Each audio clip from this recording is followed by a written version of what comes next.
नमस्कार, स्वागत है आप सभी का। आप देख रहे हैं सी न्यूज भारत में गौरी वर्मा। वक्त हो चुका है न्यूज बुलेटिन का, तो चलिए शुरू करते हैं खबरों का सिलसिला। खबर धार से है, जहां पीथमपुर औद्योगिक क्षेत्र के सेक्टर 1 की पुलिस को बड़ी सफलता हाथ लगी है। थाना क्षेत्र में स्थित संजय जलाशय के पास से एक व्यक्ति को 10 किलो गांजा मोटरसाइकिल से ले जाते हुए पकड़ा गया। पकड़े गए गांजे की कीमत 4 लाख रुपए बताई जा रही है। फिलहाल पुलिस ने आरोपी को गिरफ्तार कर लिया है और जांच जारी है। वहीं थाना प्रभारी संतोष कुमार दूधी ने प्रेस वार्ता में सारी जानकारी दी। मामला था, गांजा पकड़ा है, क्या इसमें कौन कौन आरोपी है सर? कल शाम को हमको मुखबिर से सूचना मिली कि एक व्यक्ति मानपुर तरफ से के बोरे में करीब 10 किलो गांजा लेकर निकलने वाला है। तो मुखबिर सूचना पर हमने अपनी टीम लगाई। कुछ टीम के सदस्यों को सादे कपड़ों में लगाया था, उन्होंने पीछा किया और इसको भोंडिया तालाब के आसपास रोककर पकड़ा।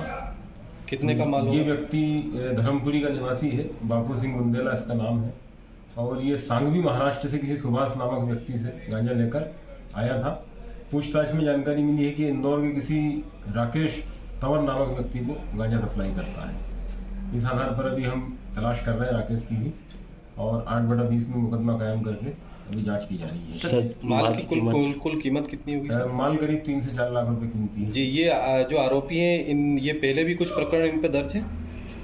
अभी प्राइमा फेसी में तो इसके खिलाफ प्रकरण नहीं पाया गया है, लेकिन अभी अनुसंधान कर रहे हैं। प्रदेश से बाहर भी हो सकता है, किसी दूसरे थाने पर अगर दर्ज होगा उसकी जानकारी ले रहे हैं। Thank you sir. ये थी धार से संवाददाता कैलाश सागर की रिपोर्ट। देखा जाए तो ऐसी खबरें अब आम होती दिखाई देने लगी हैं। अवैध सामग्रियां आए दिन पकड़ी जाती हैं। ऐसे में जब पुलिस सतर्क रहती है तो इन घटनाओं पर अंकुश लगाना आसान हो जाता है, और जब नहीं रहती है तो अंकुश लगाना मुश्किल होता है। इसी के साथ हम बढ़ेंगे हमारी अगली खबर की ओर। खबर धार से है, जहां धार जिला मुख्यालय पर प्रति मंगलवार को पंचायत सभागृह में होने वाली जनसुनवाई में आज बदनावर तहसील में करोड़ों रुपए की बेशकीमती सरकारी जमीन हड़पने का मामला सामने आया है। बदनावर के ही देवेंद्र नहार मंगलवार को होने वाली जनसुनवाई में पहुंचे, जहां पत्रकारों से बात करते हुए नहार ने बताया कि सन 1924 से लेकर आज तक की फाइल मेरे पास है, जिसमें बदनावर में शासकीय भूमि पर कब्जा करके उन्हें बेचने और उन पर भवन बनाने के पुख्ता सबूत हैं। उन्होंने और क्या कुछ कहा, आइए सुनाते हैं।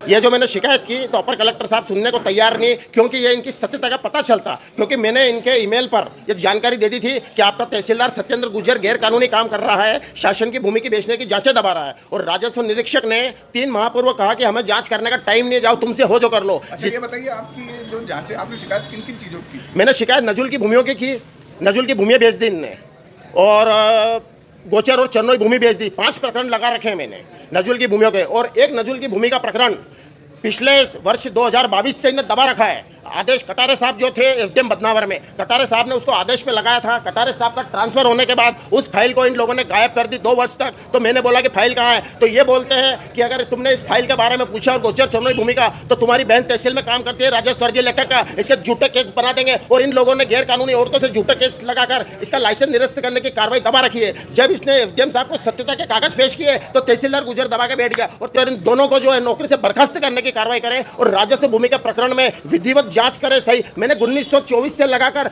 1922 तक का सारा संपूर्ण रिकॉर्ड मैंने प्रस्तुत कर दिया है। 1924 से लगा के अभी तक का गोचर भूमि का रिकॉर्ड प्रस्तुत कर दिया है। इनने जाली नकलें बनाई, मेरा सारा रिकॉर्ड मौजूद है। एफडीएम साहब ने पूर्व जो मेघाजी पवार बदनावर थे, उनने जांच के आदेश दिए थे। उसके बाद ये दोनों एसडीएम और ये तहसीलदार दोनों ने आने के बाद ये तहसील में दादागिरी करते हैं और गुंडागिरी। धार से संवाददाता प्रकाश जोशी की रिपोर्ट। देखा जाए तो इस मामले में फिलहाल शासन को चाहिए कि एसडीएम और तहसीलदार बदनावर के खिलाफ कार्रवाई कर उचित दंड दिया जाए, ताकि अधिकारी ऐसी गलती और अपराध फिर न करें। खबर कन्नौज से है, जहां हाई टेंशन लाइन से टीन की चादर टकरा गई, जिससे हादसे में 1 की मौत और 2 गंभीर रूप से घायल हो गए। बता दें कि सकरावा रोड पर आरती दुकान में टीन की चादरें डलवा रहा था, मगर सौरिक के सकरावा रोड पर दर्दनाक हादसा हो गया, जहां हादसे में 2 लोगों की जान चली गई। राजीव गुप्ता की आड़त पे टीन डाल रहा था मेरा भाई, क्या नाम है भाई का? अतुल कुमार। तो वहाँ पर टीन साइड जो पाइप ठाड़ा किया और उससे वो करंट आ गया और डेट हो गई। और 2-3 है। कब काम करने गए थे? ये सुबह 7-9 बजे था। इनके साथ कौन कौन काम कर रहा था? और गाँव के लड़के थे। कौन सा गाँव है? शंकरपुर। आप कौन है उनके? साहब के लोग। आप उनके कौन हैं? हम भाई बड़े भाई बड़े भाई। क्या आपका नाम क्या नाम? श्री ब्रज तो शादी होगी इनकी? हाँ शादी 2 बच्चे भी हैं। बच्चे हैं जो?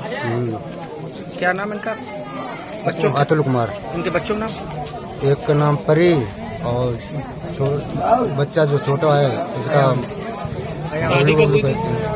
शादी कब हुई? शादी अभी 2018 में शादी कितनी उम्र कहाँ से हुई थी? बसरेर कितनी उम्र होगी? 30-32 साल। ये थी कन्नौज से हमारे संवाददाता सीबू सैनी की रिपोर्ट। देखा जाए तो हाई टेंशन लाइन की चपेट में आने से अक्सर ऐसे हादसे होते हैं। ऐसे में सवाल उठता है कि ऐसी घटनाओं का आखिरकार जिम्मेदार कौन है, बिजली विभाग या फिर आम जनता। फिलहाल हम रुक करेंगे अगली खबर का।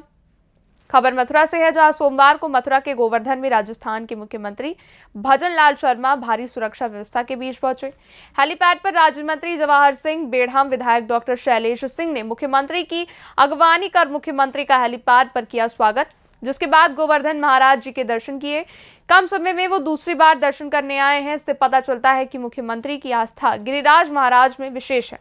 मुख्यमंत्री भजन लाल शर्मा से राजस्थान सीमा क्षेत्र की गोवर्धन परिक्रमा में विकास कराने की लोगों ने मांग की है।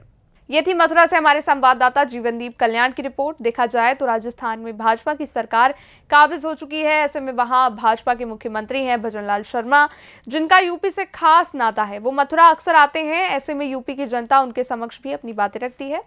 फिलहाल इस बुलेटिन में बस इतना ही। देश और दुनिया की तमाम खबरों के लिए आप देखते रहिए सी न्यूज़ भारत।